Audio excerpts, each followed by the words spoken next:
Educación efectiva, Montessori o tradicional. Estamos de vuelta en esta conversación.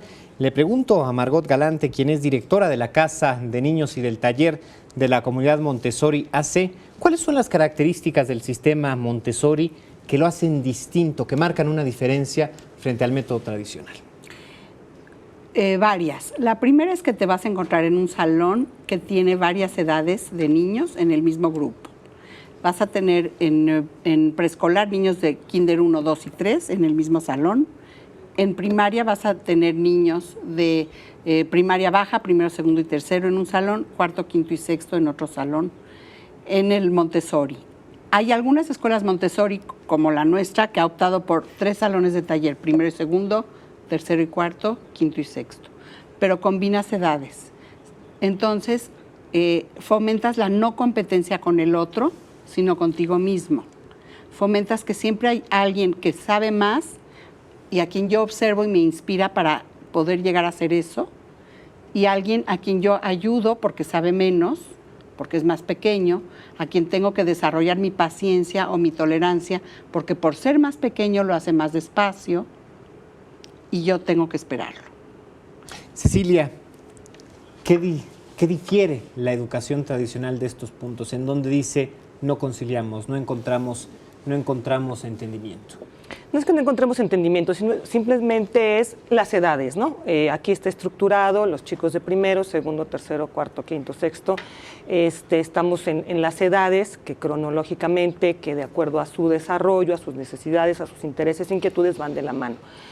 Por esa parte. Por la otra, hay la coincidencia de que los chicos se ayudan, de que los chicos se apoyan, de que siempre va a haber alguien que destaque, pero buscamos una sana competencia.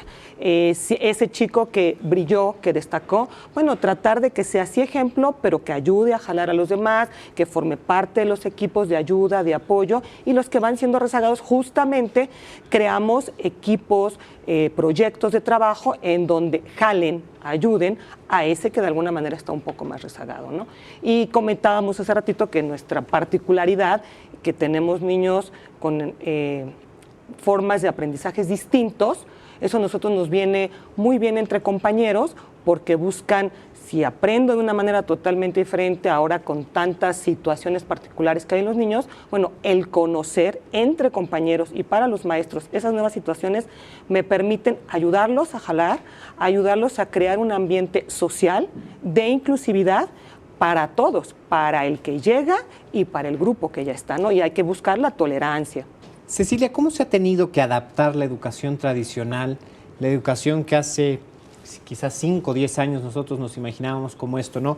Un profesor frente a un aula prácticamente parado sobre una tarima para estar en una estatura inclusive superior. ¿Cómo ha cambiado a las nuevas realidades sociales, a las nuevas realidades económicas, políticas que desde luego influyen en la niñez, en el crecimiento y en el desarrollo de las nuevas generaciones? Para empezar, los planes, los programas de estudio que tenemos han ido cambiando.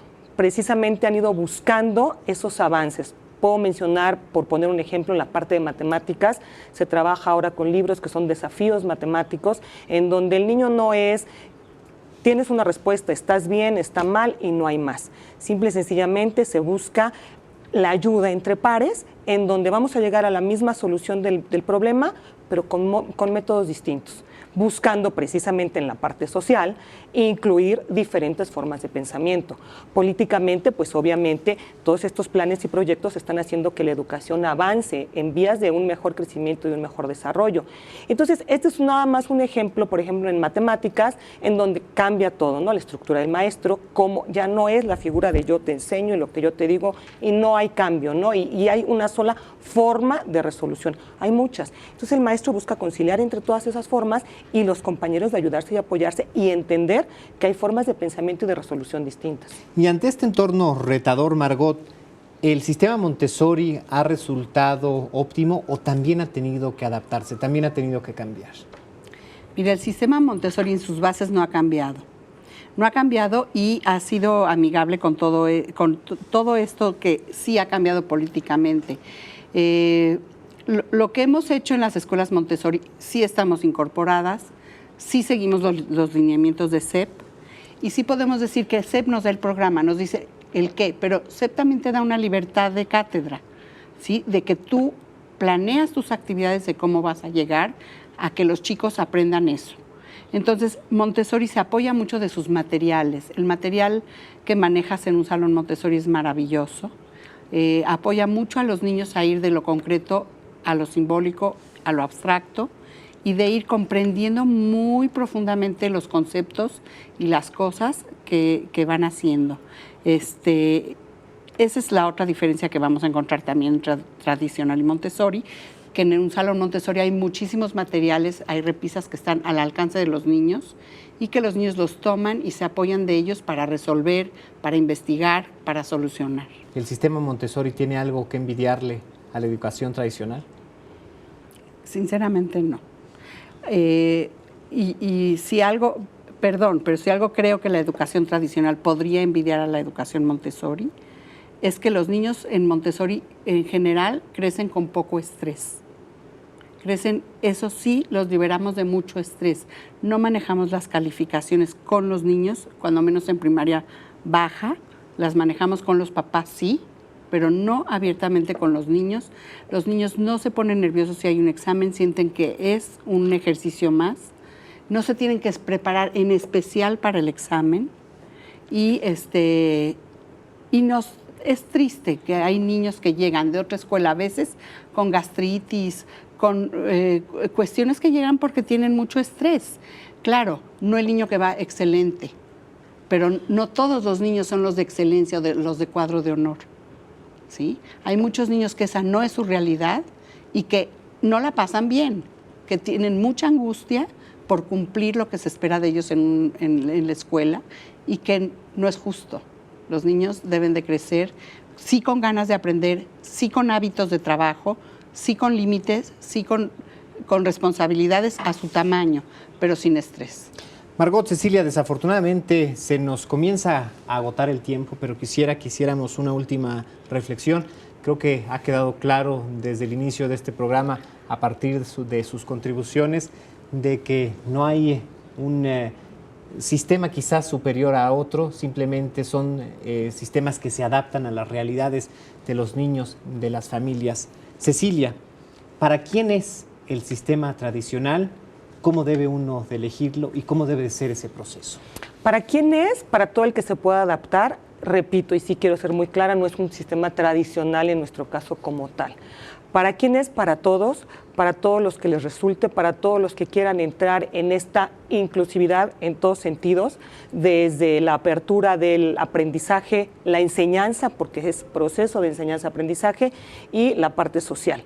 Los papás que busquen este acompañamiento también, que les venga bien, que hay una comunicación total y completa, siempre con una apertura, no hay horarios en el sentido de tengo que llamar a tal hora porque mi niño, no, hay una apertura total, hay una solución de problemas ante cualquier situación. Entonces, bueno, yo creo que todos los que busquen y encuentren en este tipo de escuelas una solución, pues son felices, ¿no? Y precisamente para nosotros es una disciplina con dignidad, buscando que el niño sea feliz, que el niño se sienta a gusto, que el niño se sienta como en casa y que nos vean, como muchos papás nos los han comentado, las ven como una autoridad, pero una autoridad muy cercana, que escucha, no cerrada a lo que yo digo, sino que hay esa apertura de ida y vuelta.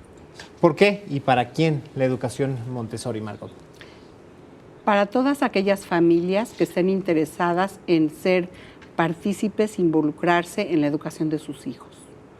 Para todos aquellos padres, madres de familia y niños que estén interesados en una educación en donde en la escuela van a encontrar diversidad, van a encontrar inclusión educativa de niños que también tienen alguna discapacidad o alguna necesidad especial en su educación, y que tengan esta apertura de encontrar niños y una educación que va a estar dirigida muy hacia la paz, hacia la libertad, hacia la tolerancia y hacia el valor de las diferencias. Y bueno, para nosotros este mensaje, para quienes no somos pedagogos, para quienes no somos expertos en educación, ¿cómo debemos empezar a entender, cómo debemos empezar a ver, Cecilia, la educación a la que hoy entendemos como tradicional? ¿Cómo deberíamos de definirla?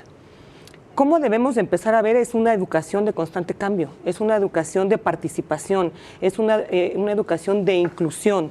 Y en la medida que tú participas, en la medida que tú recibes y das, es una educación nueva. Y Margot, la misma pregunta, el futuro para la educación Montessori, ¿seguirá siendo la de hasta ahora? ¿Seguirá siendo tan efectiva y la misma promesa que hoy en pleno siglo XXI ofrece? Pienso que sí. ¿Por qué? Si seguimos como buenos Montessori, lo que María Montessori dijo, ella dijo, no me sigan a mí, sigan al niño. Y la educación tiene que ser una educación para la vida. Por eso es que en todas las escuelas Montessori, por ejemplo, se ha incorporado la tecnología, que no la había cuando se inició el sistema. Entonces, siempre que en la escuela Montessori, los guías Montessori sepan observar al niño, detectar sus necesidades y sigan al niño y brindemos ese ambiente preparado para que él se desarrolle, entonces vamos a estar a la vanguardia y vamos a estar al día de las necesidades que este niño que vea al futuro tiene Margot, hoy. Cecilia, muchísimas gracias por habernos acompañado esta noche en esta conversación. Esta conversación, como usted puede ver, apenas comienza. Sea parte de ella, continúela, ya sabe cómo puede hacerlo. Lo invitamos a también seguirnos la próxima semana con un tema nuevo, con un tema distinto, lo esperamos. Esto fue Opinión 21. Gracias.